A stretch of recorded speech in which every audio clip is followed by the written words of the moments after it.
خوشترز کتاب در جهان یاری نیست. این گفته بزرگان رو ساکن دهه واسی آبادی جامعه دهاتی به نام عبدالعوض فینایی واسی خواجه یورکوف خوب درک نموده است. معلم سابق رئیس جماعت دهات سابقه‌دار مهنت خواجه یورکوف با کتاب مهری به اندازه دارد. از پیام سالانه پرزیدنت جمهوری تاجیکستان الهام تازه گرفته در منزل استقامتیش امسال کتابخانه گشود. با چنین عملش او مقصد دارد در بلند برداشتن سطح معرفت و معنویات ساکنان دهه و ذره هم باشد در رشد فرهنگ ملی سهم ارزنده گذارد. من می‌خواستم که همین شاگردام کتابخانه مکتب ده هم کتابخانه مکتب ده چی شوند اعضا شوند هم کتابخانه مده کتابخانه‌ای که در کتابخانه مکتب نیست اومده کتابخانه ما گرفته بود بخونن ای مکتب بوده که ده ایجا گرفته اونجا برده بخونن.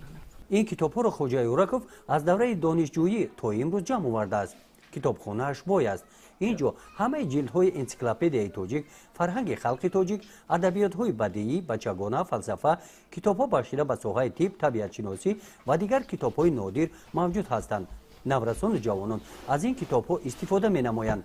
از گشوده شدن کتابخانه شیرین‌ماه شمس‌الدین اعضای فعال کتابخانه میباشد.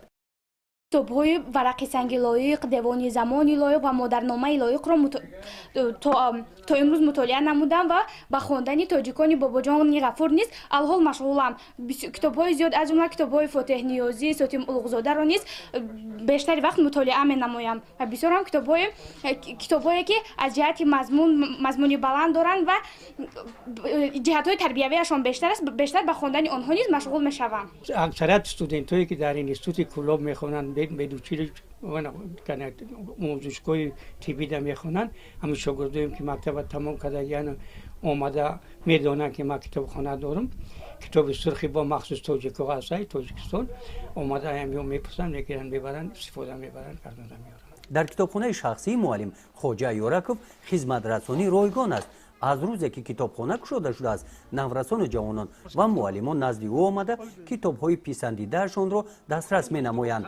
معلم خواهش دارد نورسان جوانان به کتابخانه آمده از این خزینه معنوی استفاده نمایند.